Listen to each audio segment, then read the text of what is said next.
मित्रांनो, अनेक वेळेस लोकांना नाही का अशी भूल टाकण्याची सवय पडली आहे लोकांना, की खरोखरच जे खरं आहे ते माहिती होऊ देत नाही आणि जे खोटं आहे तेच नाही का लोकांपर्यंत लोकांच्या डोक्यामध्ये टाकायचं काम करतात. आता एक वेळ जर विचार केलं, वारसदारांना जर वारसान जर मागितलं तर देत नाही, परंतु पेन्शन आणि सामाजिक सुरक्षा हे देणं म्हणजे खूप काही गरजेचं आहे आणि दिलं पण आहे. आता यामध्ये मी विचार करत होतो, की एक मुलगा आपल्या आई-वडिलांना जवळ ठेवण्यासाठी विचार करत नाही, परंतु मोदी साहेबांनी जे कार्य केलं आहे, हे लोकांना पटत नाही. त्यांना एक प्रकारचा हजम होत नाही आणि अनेक लोकांना मी सांगतो, त्यांच्या घरामध्ये सुद्धा पेन्शन चालू आहे, जे मोदी साहेबांनी चालू केलं. परंतु त्यांना असं वाटतंय, हे पेन्शन देऊन त्यांनी खूप काही नुकसान केलं. कारण का, यांना न घर का न घाट का, या लोकांना आजकाल आपल्या घरातले म्हातारे लोक पण कुणावर डिपेंड राहिले नाही.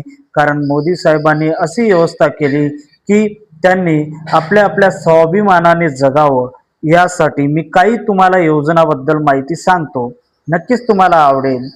बघा, अटल पेन्शन योजना ही पण मोदी साहेबांनी सुरू केली.